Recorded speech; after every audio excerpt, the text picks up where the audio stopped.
You are listening to the Think Brick Australia podcast. Think Brick Australia represents the clay, brick and paver manufacturers of Australia. Brick by brick, our podcast will discuss technical information and architectural case studies with special guests. I'm your host, Elizabeth McIntyre, the CEO of Think Brick Australia.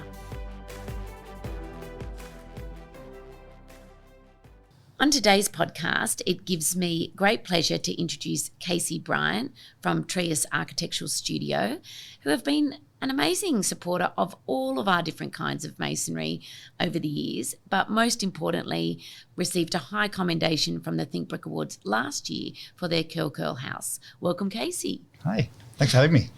Okay, Casey, before we go into your love of bricks, which may take up all of this podcast, we were just talking earlier about you growing up in Sydney, and I wondered whether maybe you could describe your childhood here in Australia. Yeah, I had a very mobile childhood, moved around a lot. So I was born in Sydney, actually lived in Currajong, so kind of semi-country. And I mean, back then it was very country. Yeah. And we had, a pool, a tennis court, and the Australian dream and all those sorts of things. But then my dad was English, so we moved to London when I was 3. And oh, wow. Yeah, we were there till I was 8, and we moved back again. And then moved every 3 years. So I haven't lived in the same house for more than 3 years. Until, I rented my own house and lived there for 4 years, and still that's the longest I've ever lived in one house. So. Wow, and that was related to your father's job, I'm assuming? No, it was completely random. I mean, we moved over for my dad's work, I think. We moved back because my granddad was sick, and then he was fine, so that was good. But and then just moved a lot, lived on the Central Coast, and then progressively moved closer and closer to Sydney down the North Shoreline. Yeah, and I'm curious, Casey, what sort of perspective, when you reflect on that, did that give you? It was interesting growing up in lots of different conditions. So, Currajong was the Australian dream. Living in kind of South London and Surrey, which it's not kind of like London proper, but it's very much like, the old kind of mock Tudor houses and cul-de-sacs and things like that. And then moving back to Central Coast, we lived on top of a hill overlooking a beach. So I had this kind of weird childhood of country, city, beach bum, all of those things folded together, and getting a little bit of an experience of all of those was kind of interesting, I think. And I'm just curious, as a child, what did you do when you were moving around so much? How did you make yourself feel at home? That's a good question, I guess. I mean, I was a pretty introverted child, and I liked to, play computer games and board games and those sorts of things. So I think that was something that helped, just being kind of insular like that. But I think my dad used to work from home a lot as well, so I'd spend time with him. My mum was, she's an amazing woman, so I'd spend a lot of time with her. I'd really close with my parents when I was younger, which is really nice. So, yeah. And did you have siblings, or was it just you? I have a half-brother and a half-sister who are both a lot older. Okay. They won't let me tell you on air how old they are. They'll probably get very cross if that's they fair. Guess. But yeah, so I was effectively like an only child at home, but yes. had that kind of extended family network, which was lovely. So. And when did you sort of think that architecture may be for you, or how did those sort of skills develop growing up? So my father was actually an architect for a part of his life. Okay. So I was always exposed to it. Mm-hmm. He built a house that we lived in the Central Coast, which was in the very early days of Hebel. And he built this house entirely out of Hebel block and didn't really waterproof it very well, so it kind of leaked. So I had this great exposure to all the ups and downs of being an architect and things that can go wrong. I think when I was young, I actually really didn't want to be an architect because of, that association. But I really liked creating things. I liked designing, lots of Lego and all those sorts of things. And I had this funny experience when I was finishing year 12 where I actually really wanted to be an aeronautical engineer or a car mechanic or someone that designed planes and sports cars and all those sorts of things that, young boys are into. Yeah. And I had a really good conversation with a family friend who was like, you don't do that. And I said, oh, why? And he said, because you won't be the one doing the design work. You'll be, someone kind of executing all these little other people's dreams and things. And I thought that's a bit of a pessimistic way of looking at it, but I think it was probably good advice for that in the early 2000s, becoming an aeronautical engineer and hoping to go and work for Boeing or Lockheed Martin and design airplanes is pretty optimistic. So I kind of went through that whole process of thinking and realized that actually I really like designing things, and architecture is a great way to think about how you design, but then also how you get involved with the building of things as well, because I really like making things. So, that kind of layer of design and craft, architecture just made sense. It wasn't really about, buildings particularly. It was just about that layer of engagement with doing things. And I guess you've probably been able to observe and witness your father building a house, so at least you knew that whilst it may not be a plane, you still had control over the design. Yeah, and you can create things as well. Like he put a garden in the middle of, between two living rooms in the middle of the house, and like it was kind of unheard of at the time to do that sort of thing. But it was really interesting that you could break the mold of a project home and do something different like that. So you get to year 12, so you have this conversation with this family friend. How valuable is that, by the way? It's amazing. Yeah. And then what do you do? I went into uni, Sydney University Architecture, and just put a lot of effort into that. There's lots of stereotypes about university culture in architecture and late nights and things, and I definitely probably proliferated that a little bit. But put a lot of effort into uni, really enjoyed it. Made a lot of really good friends, like very close friends who I still see a lot, which is really nice. And was your experience of uni what you thought it would be? I don't know if I had any idea. I think you always think it's just going to be like more school, and it's not. Yes, Especially when you do something like architecture where you're very kind of hands-on and you're not doing kind of standard maths, English, sciences, all those sorts of things. You're actually designing things. And I think you have this realization that my value is in what I can create, not in the numbers that I can remember. And that was a really special moment for me to learn that. And during that time, were there any architects that sort of made an impression on you whilst you were going through that learning? I had a massive crush on Renzo Piano. Okay. It's interesting, like at that time, his work was prolific and, all of the work that he was doing around the world. And I think when you're young, you look at the architects and you go, well, they're amazing. What are they doing? But I liked his work a lot. Still do. I think that there was a romance when I was in uni, and I used to like a lot of the work that I do for people be like, that looks familiar. Yeah. Influences. Very influenced. Yeah. And so you finished university, and did you travel at all during that time? Yeah, I took a year off between the 2 degrees. And yes. I was lucky enough to work for Peter Stutchbury, which was amazing for a year as a student. He's an incredible architect. He is, And in that time, I went on a big holiday to Italy, and I was also very lucky to become one of the volunteers for the Venice Biennale and worked in the Australia Pavilion. And it was the year that Dobak Block did the design of all these little models. It was like 300 models or something. And I had this great experience where I actually made the models for Stutchbury and then went over there and helped set them up and got to see that whole experience. So that exposure was really important for me, I think. But so I stayed in Italy for 2 months, just traveled around and by myself, and it was really fun. And was there any architecture there that kind of informed or influenced future work? So Stephen Varady took a big group of Australians on a little tour around northern Italy. And we went to a chapel designed by Alto in northern Italy. And it's a really fantastic building, not so well known because you look at Alto's work, it's all in Finland. And it was this amazing experience of just rocking up on a bus full of Australian architects. I was a student at the time, I was a nobody, and getting out, talking to these people and getting out and finding this amazing, curvy, thoughtful building in the middle of a forest, really. It was quite special. The light coming into it, all those sorts of things. It's pretty impressive, and that stuck with me. And so then you come back, you finish your degrees, and then when did you go to Melbourne? Straight after uni finished. Okay. So I was working for Andrew Burns when I was at uni, and then to his much dismay, I left him. My wife got a really great job down in Melbourne, so we moved down there for 2 years, and I worked for McBride Charles Ryan, and also spent some time with a now very well-known group of architects called Sibling, and they were just starting out, and became good friends with them as well. So, Well, I think McBride Charles Ryan, they really set the trend when I started in this role, and we started the awards, and I've said it a few times, but Debbie was the one that really shifted our focus from conceptual buildings to buildings that were built out of brick, and really shaped the awards, and rightly so.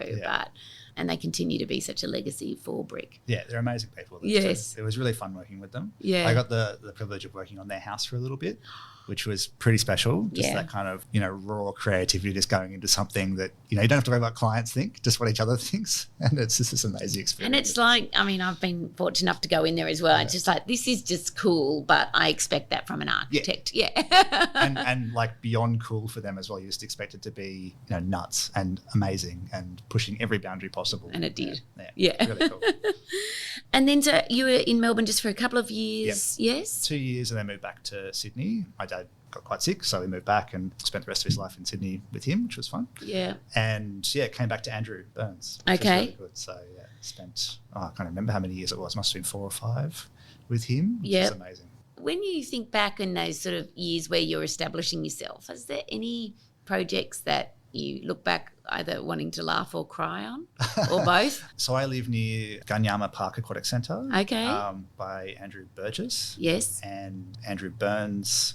We were part of the shortlisted group of 5 on that competition entry as well. And I go to that pool a lot with my daughter now. Yes. And it's quite amazing. Like I spent a lot of time working on that competition entry with Andrew, and the second stage was quite in depth and it was really fun. And now going and seeing the finished thing from the competitors, it was really cool. But it's such a funny project for me because it was really special and really fun to work on. But I used to get congratulated for winning all the time because everyone would get Andrew Burgess and Andrew Burns confused, which is hilarious. I'm like, oh, thanks, but we kind of didn't win. but it's a great building. Yes. Yeah, so that's a fun one. But I mean, I worked on some amazing projects with Andrew. When I was finishing up with him, we were working on the competition entry for the cabins down at Tassie, which was just an incredible project to think about how you deliver an entire building by helicopter. Yeah. I worked on the Walgan Valley Centre with Andrew, which was amazing, just to think about how you design a space for 100 plus kids to come together in the bush, to appreciate the bush, and then think about how you service it, how you deal with bushfire, all those sorts of things. So that layer of design and experience overlaid with the pragmatics of how you actually put buildings in landscapes, that was really special for me. Yeah. So. And I just wonder, we'll get into obviously Cocoa House, but are you able to describe the impact of awards programs for architects? Because the competition aspect is not only a recognition one, but also very commercial for this industry. Yeah, it is. It's interesting. And now as a kind of predominantly residential architect doing single houses, it's really different to the impact I think a commercial architect finds from those projects winning awards. So, I mean, just to answer your original question, like I have this very special memory of Andrew Burns winning the International Architecture Award for Australia House. And I got to go and visit Australia House with him when it opened. And I just have this vivid memory of sitting, he was in the Opera House in Sydney, and him getting up on stage and winning that award is really special for me. So that's always going to be with me, which is really great. I think that all the awards programs are really valuable to bring recognition, and even if it's not kind of public recognition, to allow yourself to give yourself kind of good personal recognition and say, I did something really good and someone else thinks it's really good and that's special. And especially for, I think a lot of architects can be quite insular. They can be kind of in their little bubble. And sometimes it's good to have someone else say to you, hey, you did a good job. And it makes you feel good. It breaks you out of the bubble and builds confidence to do the next project, which might be bigger and better and more important. It's interesting, at the sort of initial beginnings of the awards programs, a lot of architects would say, I don't know whether what I'm going to enter is good enough. And I'd be like, well, that's not your job. Yeah, that's the jury's job, and we'd say that the members would come back and they'd say, the architect doesn't know whether they should enter or not. Well, enter, you never know, but it is brave putting yourself out there as well. And I think that's a good thing in itself. And how have you found the Think Brick Awards to be different, I guess? It's brilliant. It's just, sorry, I know this is going to sound like I'm totally been brought on to do a pitch job, but it's by far one of the easiest awards programs to engage with. Yes. Which is really good. You should be very proud of the work that you've done on it. But it's very clear. I found it really easy to enter all the projects. And I think it's really nice to recognise things that you focus on in a building, like whether it's brick or whether it's concrete or whether it's tiles. A lot of awards programs, they don't have that focus. So I think it's nice to be able to kind of say, okay, this is something that, we did a project that was about brick and we're really proud of that. So we're going to put it in this award. It's not for us, but it's like we feel like this is going to recognise the effort we put into this particular part of the building. So I think that's really nice. And we sort of say to the jury as well, when you're looking at the projects, it really needs to be looked at around, could this have been achieved in any other material? Because if it could have, then that's not really the purpose of the awards. It's really about trying to illuminate brick and showcase it, in different ways. Yeah. And it was interesting for us. I mean, we had 2 projects kind of commended this year, and one was masonry and one was brick. And it was interesting to think about the potential of both, and they don't feel like really bricky projects or really masonry projects, but they both had this kind of value for using that material in that special way. Yeah, they both did very well. Yeah, which is lovely. Well, let's go into now Curl House and maybe just talk to us a little bit about how it came about and the development side of it. Yeah, it is a really special project. It's obviously a very big project for us, and it was one that we engaged with a lot and put a lot of effort into. We worked with a great interior firm called Folk Studio. The backstory of that project is actually that they brought us the project, which is lovely. So the clients were, approached Folk through previous kind of friendships and, projects together and stuff like that. And Folk approached us to work with them on it. So that was lovely, to collaborate all the way through from the start. But we actually all worked together with the clients to help them find a site, right back to that initial kind of thing. Oh, wow. So they didn't already have a site? No, they were like, we want to build this really special house and we want someone to help us find out where that should be, which is amazing, That's really special because normally you have the site, Exactly. Yeah. I think that one of the real amazing qualities of those clients is that they're extremely talented people and they're extremely generous and lovely people, but they were great at just coming to people and saying, look, you know more about this than I do, so let's work together, It's really nice. It's rare actually to have clients who are that, I don't know if modest is the right word, but honest with their, they need help. They want to engage with someone who's a professional and who understands design and who can get a really good outcome for them. Yes, yeah. So you found the site, or how was the site found? So the clients, they found it and invited us to have a look at it, and we all went along, and I think Chris and Raya from Folk Studio went as well. Yeah. And then what were they trying to achieve with the house, I guess, and why brick? So it is their family house. So they wanted to create an oasis in the city. They wanted to be able to walk down to the beach and walk back and feel like they are just immersed in a space that's totally theirs and is private, which was really nice. And that was kind of their brief. They wanted this thing that was a special, somewhere for them to go and be all the time and feel like they're on holiday when they're at home, which is a corny thing that some people say all the time, but I think it actually was really good. Resort living, though. I think they've commercialised it, but yeah. But they also wanted something that was very sustainable, that was future-proofed, that was future thinking, that would outlast them. It was actually the first time they'd kind of built and owned a house. Okay. So they wanted it to be, they just wanted to do it once, do it right. Yes. So they wanted something that had really good bones and was really solid.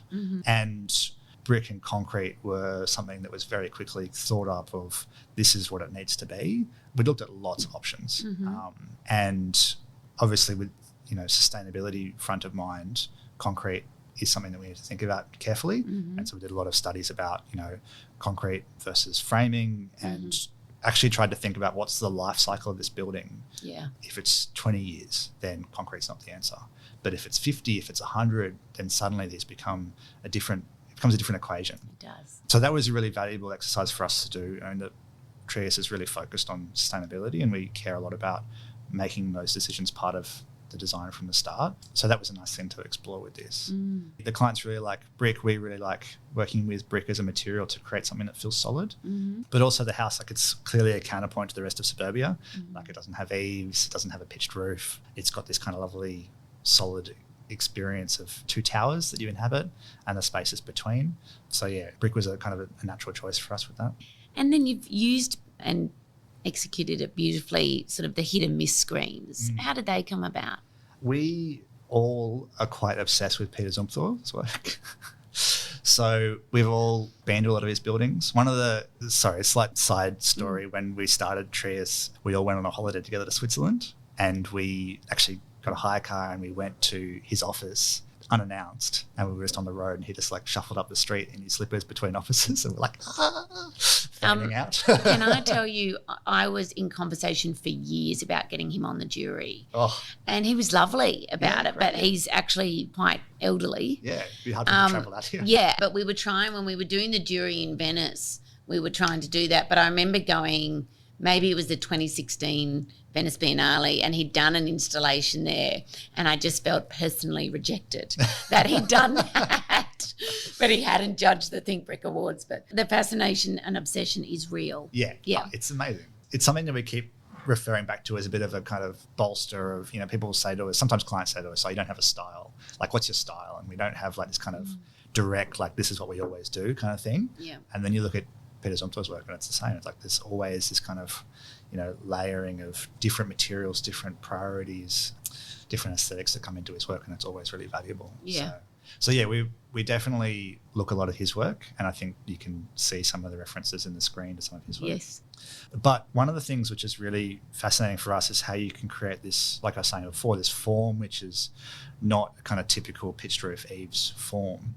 How you can have that in Australia and still maintain a good thermal environment inside the house. Mm-hmm. So how you can create good shading and not too glary and all those sorts of things. And the living room at Coco House faces west, which, you know, in most cases like a big no-no. You like Yes. to avoid that at all costs. But on the site, that western aspect looks out over these really beautiful trees and the neighbourhood, and it was really important. So the house has these sliding timber screens that protect that aspect when it's the afternoon, you know, hot summer sun coming in. And the brick screens were an extension of that as well. So instead of having these kind of timber screens all over the building, which is slightly counter to the client's requirement for longevity and, you know, something that lasts forever, we thought brick screens was a really nice way of creating these dappled lights in spaces like studies and bathrooms where you want privacy, but you want like this kind of lovely natural light that just filters through, almost like through the tree canopy or something like that. So yeah, it was a really nice way of doing that, and it actually works really well when you're there. Yeah. So And how long did construction take, or the project from go to woe? I reckon we probably spent about 2 years designing and documenting and all those sorts of things from memory, maybe a little bit less. And I think it was on site for about 14 months from memory like that. Yeah, it's those kind of numbers. Yeah, Jonathan and Jennifer did all of the site work. Yes. So they would know those numbers as a, you know, recent trauma. But yeah, no, it's those kind of times. I mean, it's actually pretty quick, I think, for what the size of the house is. It's pretty good. Yeah.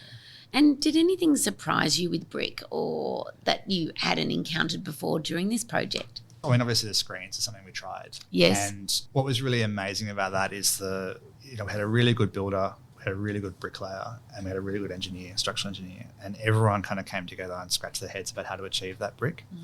And we used a brick that's lots of different sizes because it was cut to different sizes on site, and it all kind of stacks up in funny patterns. And we had spent a long time trying to work out how to achieve that, and the bricklayer had a completely different way of achieving it, which was way better. And it was really eye-opening to go, okay, well, let's trust the professionals, let's trust the trade, you know, so what they're doing. Yeah. And what was really great, so they laid it like a regular wall, like the rest of the whole thing. Where we wanted to knock out a brick, they laid it with no mortar, they just put sand in. And they just came along after the fact and just like popped out bricks that weren't mortared in. Wow. Really clever. But how did the sand, was it because it was wet sand? No, it was just dry. It just sat there as dry sand, and they were all laying up in course together, and they just come along, pop them out. Wow. Really I actually clever. haven't heard of that technique. No, never. Okay. It's really cool. Wow, that surprised me. Yeah. Yeah. But just like the things that the bricklayer thought of, he was like, okay, we're going to lay all these bricks upside down so the frogs don't catch water. That kind of stuff. Really clever and nice to engage with someone like that. So it was really good. We did, the finish on that is like a slight bagging on the whole building. Yes. And we did like 4 samples, you know, metre by metre samples made up with all these different finishes on it. And the bricklayer engaged with that really well. And So it was important, nice. you know, and whenever we get inquiries or things that have gone wrong, we say, did you do a sample wall? Yeah, did you try it? Yeah. No, or the sample wall was the built wall, you know. And, yeah, there's this little patch in the corner which looks weird. It's not going to work. Yeah. And Casey, you mentioned a little bit before around sustainability, and I just would be curious to understand, obviously, your thoughts as to the role of architects in the built environment around that.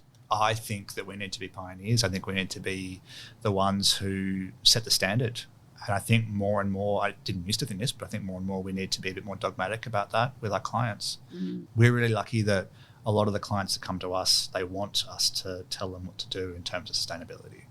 They understand the principles, they understand the potentials and the outcomes, but how to actually get there is something that you need, you know, an architect or someone holistically to look at, because I think that's actually the one thing that's been really interesting recently is that there's lots of really great professionals and there's lots of really great sources of information out there, but to actually synthesize it all together holistically is a challenge. Yeah. So you can go and say, okay, we want to be carbon neutral, or we want to be off grid, or we want to be, you know, all recycled materials, but how you actually pull those things together. What does that actually look like? What does it mean? Yeah. What's the value? Like, you might be carbon neutral, but you've absorbed, you know, a huge amount of carbon in the construction process.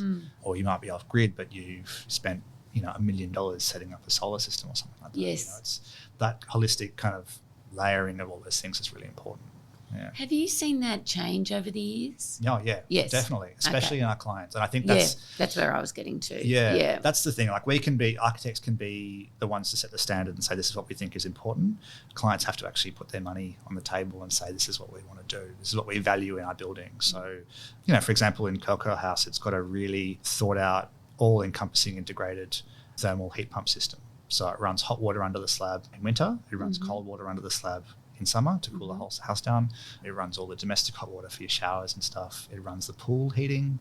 It's got a huge solar array on the roof, which powers all that from the sun. So they have zero energy bills pretty much. And everything's a little closed economy in that sense. Yes. And Casey, just sort of to finish, if there was one thing that you could encourage people to think about when they were building and designing their house, what would it be for you? I think the sustainability is the most important thing at the moment. Like there's so many ways you can build things and everything has value. Everything that you can think of has been invented or developed for a particular reason. But I think it's important to be critical of why you're doing something and what the agenda of a material is. So do you care about it lasting a long time? Do you care about it being carbon neutral? Do you care about it being thermally efficient? We talk a lot about creating buildings that just have good bones, that are honest to their materials and will last a long time. And as a result of that, they feel really comfortable to live in. They feel really kind of homely and humble and allow you to live your life in them. So I think having that level of critical thinking about what you actually want from a building is pretty important. And I think you've reinforced a point that we make a lot with regards to sort of life cycle of building materials.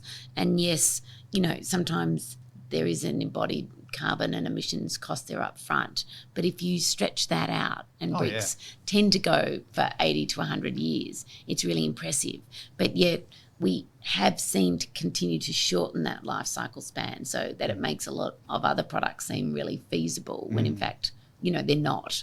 We're doing all these great projects with recycled brick, and it's really amazing. Like we went to pick up some bricks from a friend of mine who's demolished part of his house in Paddington. And there was another guy there picking up a kitchen that they were, recycling. And the guy said, they look like Wollongong bricks. When was the house built? They look like 1886 bricks from Wollongong because they've got this particular little fleck in them. It's just incredible stories like that. Yeah. So, you say 80 to 100 years, 200, we don't even know. There's these bricks that were made around the kind of Sydney area in the 1880s for all the development in Sydney, still going strong.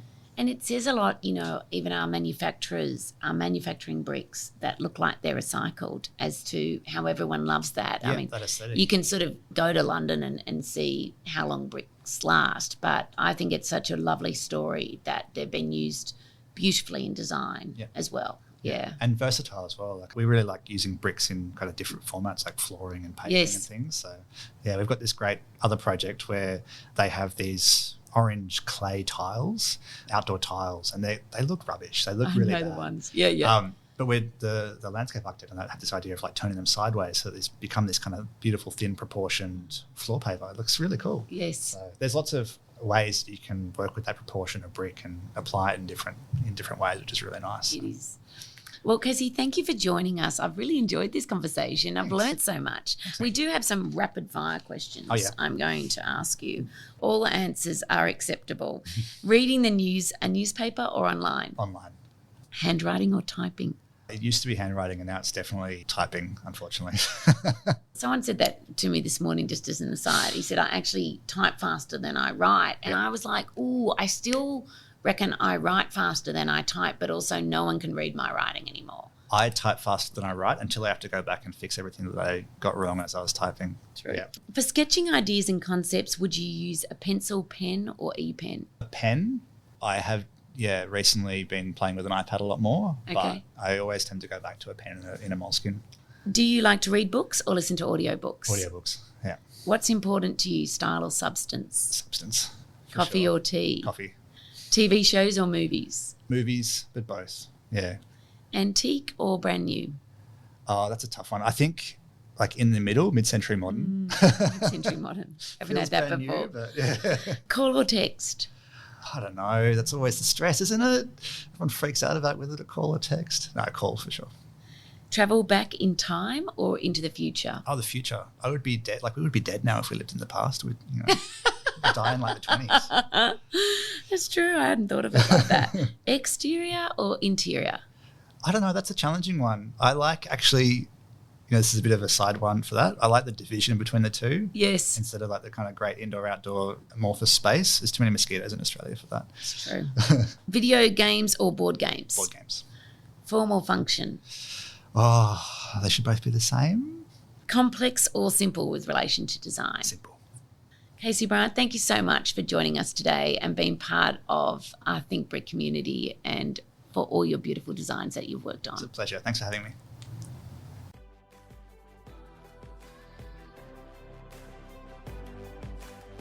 If you have enjoyed this podcast, please follow, rate, and review our podcast. We are always looking for new ways to think brick. If you have an idea of what you'd like to hear about, there's a link in our show notes to let us know.